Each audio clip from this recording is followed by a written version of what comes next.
itu kejatuhan ini mah bulu jambu ya. Oke, yang berikutnya satu lagi boleh bertanya. Silakan Brebes. Ya. Assalamualaikum warahmatullahi wabarakatuh. Waalaikumsalam warahmatullahi wabarakatuh. Nama saya Toripah. Ya, silakan Bu Toripah. Begini Mama, saya mau tanya. Saya punya anak didik. Nah, setiap mau berdoa, dia itu selalu ngumpet di kolong, Ma. Ya. Nah, setelah saya selusuri, ternyata telusuri bukan selusuri, ya, salah. Saya telusuri. Saya nanya sama masyarakat, apa sih alasannya ya kok anak ini nggak mau belajar gitu. Ternyata orang tuanya itu terlalu keras dalam mendidik, terlalu keras dalam mendidik, menuntut anaknya itu harus pinter. Nah, kemudian saya mendatangi orang tuanya supaya kalau mendidik itu jangan terlalu keras, jangan terlalu menuntut. Pertanyaan saya, apakah sikap saya itu memberi arahan sama orang tuanya itu saya berdosa atau salah? Boten berdosa. Karena begini, Bu. Ya, Bu. Karena orang tuanya itu tidak terima setelah kejadian itu anaknya ditarik dan dipindahkan ke sekolah lain. Ya. Jadi kita sebagai orang tua didik dari anak-anak orang tua itu, makanya antara wali murid dengan guru itu harus sering bertemu. Kita jadi orang tua, jangan nyekolahin ke sini, lepas, salah. Sekali-kali ketemu dengan orang tuanya, dengan gurunya, bagaimana perkembangan anak saya. Semua ada latar belakang. Kenapa anak didik Anda ada di kolong? Karena orang tuanya galak, harus pinter, harusnya. Makanya ini yang lagi kita bahas. Jadi orang tua jangan menuntut, akibatnya buruk. Itu anak jadi traumatik, jadi ketakutan lihat orang, jadi merasa beban, berat. Karena wajib belajar, wajib juga dia harus pinter, harus ranking pertama. Kalau rankingnya jelek dilecehkan. Ini yang harus diarahkan. Anda tidak salah. Cuman mungkin harusnya Anda nyari orang yang dekat dengan orang tua tadi, perlahan-lahan insya Allah bisa masuk mudah-mudahan. Gak dosa tapi ya Mas. Tidak berdosa, kewajiban. Kewajiban, ya. Baik, kita masih membahas tema tentang orang tua yang banyak menuntut. Saya akan bacakan dulu pertanyaan dari Nur Aisyah Nasyah. Assalamualaikum warahmatullahi wabarakatuh. Waalaikumsalam warahmatullahi wabarakatuh. Mas, 1 tahun yang lalu aku mau menikah. 2 hari sebelum nikah dibatalkan orang tua. Padahal undangan udah disebar. Buku nikah juga udah jadi, tinggal ditandatanganin. Tapi dibatalkan gitu aja dengan alasan cowok aku cuma bawa uang 8 juta. Aku pingsan, orang tua membiarkan aku daripada anaknya susah katanya. Jadi pandangan orang tua nikah boleh asal minimal pendidikan sarjana. Kalau nggak orang kaya, pegawai PNS. Kalau cuma lulusan SMA nggak bakal dianggap. Padahal orang tua saya rajin sholat, rajin ngaji, sholat duha, tahajud tiap hari. Kenapa begitu ya? Artinya sholat yang dilakukan orang tua Anda tidak beresap dari hati. Hanya menggugurkan kewajiban sholat. Jadi orang tua Anda adalah orang tua yang matre. Jangan Anda melihat sarjana S1, S2, S3. Saya melihat di lingkungan masyarakat yang saya kenal, banyak yang hanya tamat kelas 3 SD. Kelas 4 SD, Masya Allah luar biasa punya pesantren. Mereka punya toko sekian puluh. Banyak yang S-nya 3, justru buat makan juga susah. Wahai para orang tua, jangan jadi orang tua yang matre. Kasihan anak kita. Mendingan dibawain 8 juta daripada dibawain 100 juta sekarang besok hidupnya susah. Kita mah kadang-kadang nilainya begitu sih. Gara-gara malu sama masyarakat. Ditambahin sama mertuanya nih, mas kawin. Ngarang itu manipu sendiri, capek deh. Jadi itu pendapat yang sangat salah. Iya. Kalau dibilang gini nggak kepengen anaknya menderita mah. Karena dulu waktu saya kawin nih sama bapakmu saya menderita. Kebahagiaan tidak diukur dengan materi. Banyak orang yang melimpah ruah kekayaannya, rumahnya mewah, mobilnya mewah, depositonya sangat banyak, gelang sampai keketek saking kaya-kayanya, belum tentu dia merasa bahagia. Banyak orang yang rumahnya digubuk, hanya kontrakan, makan sekedarnya, tapi mereka enjoy. Makanya ukuran bahagia bukan materi. Iya, gitu Bu ya. Jadi kalau beli gelang jangan sampai ketek Bu, susah geraknya. Iya. Oke, baik, sekarang kita berikan kesempatan kepada yang berikutnya dari Purwodadi. Silakan. Iya. Assalamualaikum Mama. Waalaikumsalam. Ibu. Nama saya Sri Darmayu dari Purwodadi. Oke, Yang ingin Purwodadi. saya tanyakan Mama, Oke. saya punya suami, 2 bersaudara. Oke. Kemudian suami saya sudah meninggal Mama. Oke. Terus masih punya orang tua, masih punya ibu. Terus bagaimana, siapa yang harus bertanggung jawab pada ibunya itu? Karena ibunya sudah Anda mantunya. Iya, maksud saya juga Mama, tapi sebagai anaknya yang Yang satunya anak lagi. kandungnya kan masih ada gitu Mama. Walaupun anak kandungnya masih Anda, suami Anda meninggal dunia, Anda adalah tetap menantu daripada orang tua ini. Tetap kita punya kewajiban ngurusin dia. Tidak ada mantan mantu. Dan seandainya saya sudah menikah lagi gitu Mama. Emang ada rencana? Iya. Kalau ibu pernah akan menikah lagi dengan laki-laki lain, tetap kalau Anda punya ekonomi yang agak lumayan, tetap bantu dia. Gitu. Karena Oke. Anda pernah merasa bahagia dengan anak dia. Ya insya Allah Mama. Jangan berhitungan jadi orang. Berapa sih nenek-nenek dikasih makannya? Iya iya. Kelewatan Maksud saya banget. itu kan yang sebagai anak kandungnya itu kan kayak Lepas tangan ya? kayaknya tidak mau tanggung Biarkan jawab. saja anak kandungnya lepas tangan, menantunya yang memberikan, kita yang barokah. Jangan takut, silakan Anda cobain, nggak bakal sengsara, barokah dari Allah. Iya iya iya. Terima kasih. Kembali Mas. kasih. Iya, iya. Assalamualaikum. Waalaikumsalam. Waalaikumsalam warahmatullahi wabarakatuh. Ya, jadi kirim undangan kalau pengen memang menikah lagi. Purwodadi nanti akan dibawain telur asin dari Brebes ya. Brebes sudah bertanya sekarang Majalaya.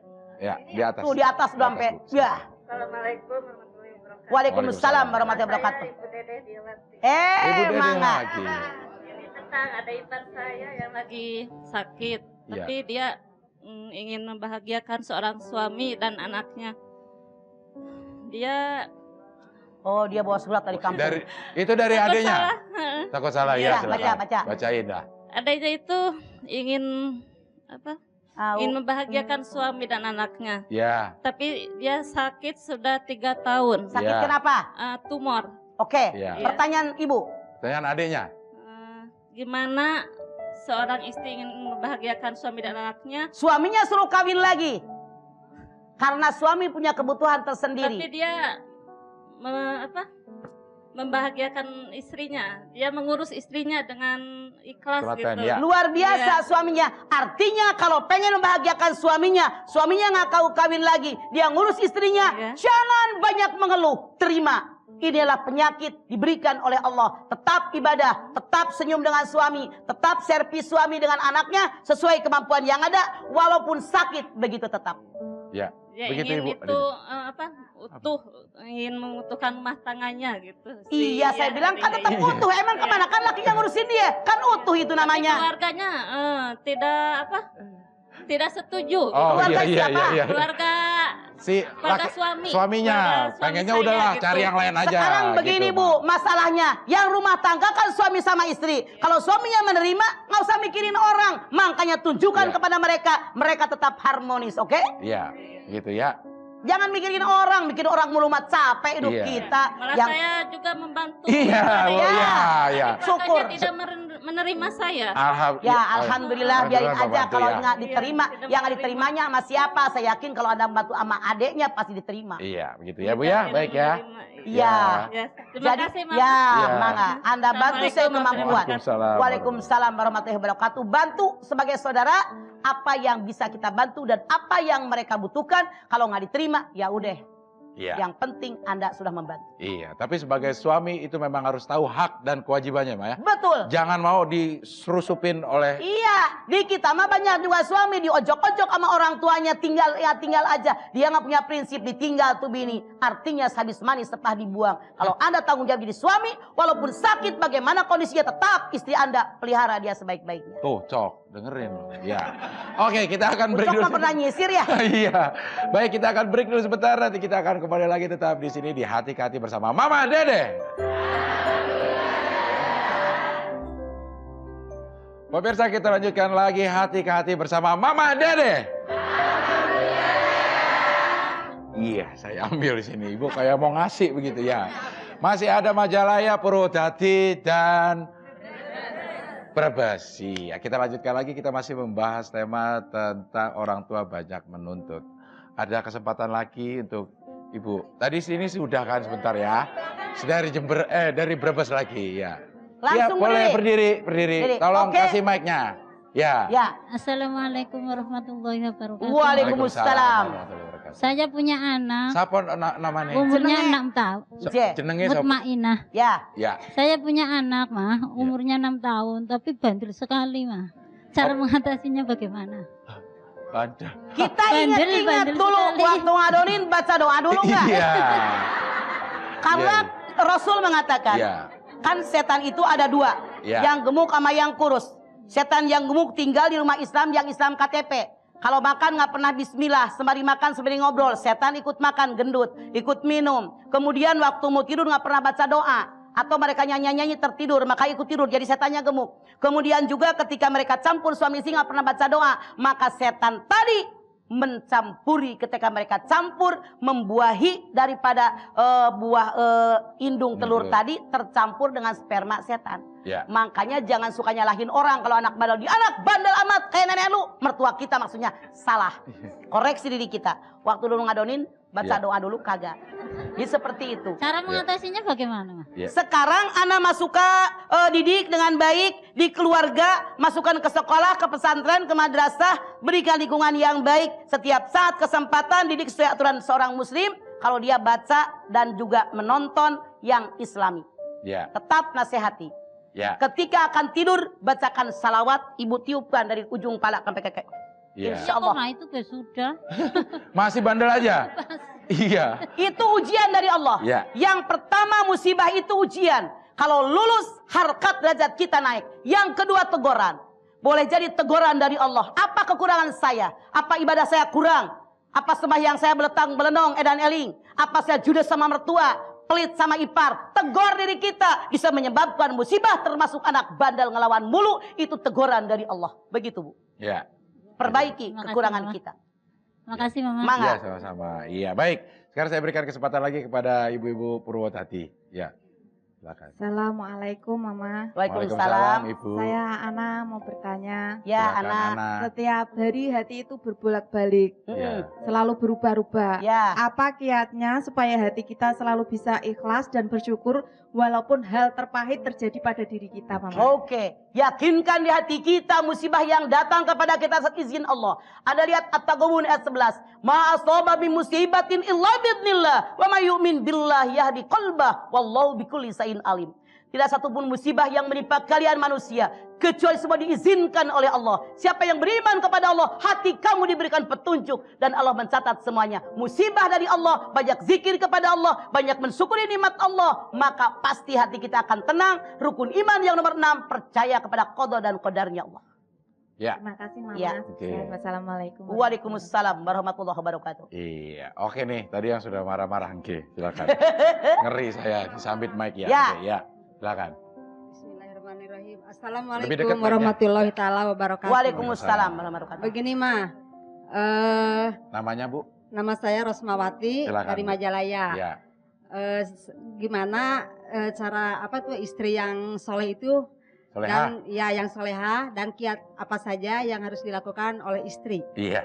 Terima Rasul kasih, Ma. bersabda, "Ila sallatil maratu hamsaha wa shamat syahraha wa hafidat farjaha wa ta'at zaujaha qila laha udkhulil jannata min ayyi abwabil jannati siti." Kalau seorang perempuan salat 5 waktu dikerjakan pada waktunya, puasa bulan Ramadan kalau punya utang buru-buru dibayar, taat kepada suami, jaga kehormatan diri kita, Nabi mengatakan silakan ibu masuk surga di pintu mana Anda suka. Karena apa? Dia perempuan yang solehah. Itu triknya harus kita lakukan. Terima kasih, Ma. Mangga. Iya. Iya. Baik, sekarang saya akan bacakan dulu pertanyaan yang masuk dari Mega Jati Setiawan. Assalamualaikum warahmatullahi wabarakatuh. Waalaikumsalam warahmatullahi wabarakatuh. Mah, orang tua saya selalu nuntut dikasih uang lebih dari saya dan suami. Sedangkan gaji suami saya pas-pasan. Malah sering berhutang setiap akhir bulan. Saya udah nurutin kemauan orang tua saya. Udah dikasih tapi nggak pernah terima kasih. Selalu kurang terus, alasannya banyak utang. Tapi giliran punya uang boros banget. Giliran nggak punya uang manyun-manyun ke saya dan suami. Sudah saya turutin masih aja kalau kita ini dibilang pelit. Padahal dibanding anaknya yang lain saya termasuk yang paling royal. Tapi selalu dikalahin sama yang lain. Saya harus gimana, Ma? Sekarang begini, kita tahu kebutuhan orang tua kita, kebutuhan mertua kita. Maaf, misalnya 1 bulan beras berapa kilo? garam, gula, sirup, kecap.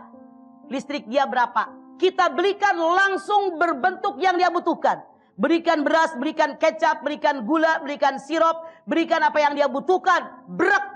Jadi kalau dia nanti nuntut apa-apa, sudah saya berikan cukup untuk 1 bulan. Buat listriknya. Kalau minta lebih dari itu, saya pun tidak mampu. Berkata apa adanya, banyak sholat malam minta kepada Allah. Biar orang tua saya sadar tentang keberadaannya. Nggak usah masalah. Nggak usah diributin. Nggak usah sakit hati. Saudara yang lain nggak ngasih, biarin. Asal kita ikhlas, barokah pasti keluarga Anda. Minimal jauh dari penyakit. Iya. Kalau ibunya bilang, udah mentahnya aja lah, nggak usah dibeliin begini-beginian. Kita juga bisa belanja sendiri. Dia bilang gitu. Walaupun dia bilang mentahnya, kalau emaknya baik-baik sih nggak masalah. Kalau cerewetnya beliin begitu, mendingan brak. Dibuktikan, nih beras, nih kecap, nih gula, nih sirup. Begitu. Iya, jadi ketahuan ya Maya. Ketahuan kebutuhan dia sebulan dicukupi. Dikasih duitnya, bisa diselewengkan. Buat beras, buat jajan jalan-jalan, beli kudungan. Iya, beli kudungannya kredit lagi kayak ibu-ibu Majalaya. Iya. Baik, sekarang waktunya kita mendengarkan Mama memberikan kesimpulan. Silakan. Pemirsa, kita jadi orang tua jangan terlalu banyak menuntut. Walaupun mereka anak kandung kita, darah daging kita, sadar. Anak itu punya pribadi yang tidak sama dengan kita. Punya keinginan, harapan, cita-cita yang tidak sama dengan kita. Allah mengajarkan melalui Nabi Ibrahim, "Fanzur madza tara," As-Saffat 102. Bagaimana pendapat wahai anakku? Tanya kepada anak kita, bagaimana kemampuannya? Bisa nggak kalau mama sekarang butuh uang sekian? Ada nggak? Kalau nggak ada jangan dipaksain ya nak. Nah, itu orang tua. Jadi tanya kepada anak kita sesuai kemampuan mereka, doakan mereka. Jangan banyak menuntut kepada mereka. Insya Allah kita bahagia orang tua dan anak-anak kita. Amin. Ya. Terima kasih ibu-ibu dari Majalaya, Purwodadi dan Brebes ya. Mudah-mudahan bermanfaat apa yang kita bicarakan di pagi hari ini. Nanti ibu pulang ke rumahnya, daerahnya masing-masing. Selamat semua, tidak ada yang kurang suatu. Amin. Pemirsa, insya Allah besok kita masih bisa ketemu lagi. Tentunya tetap di sini di Hati ke Hati bersama Mama Dede. Wassalamualaikum warahmatullahi wabarakatuh.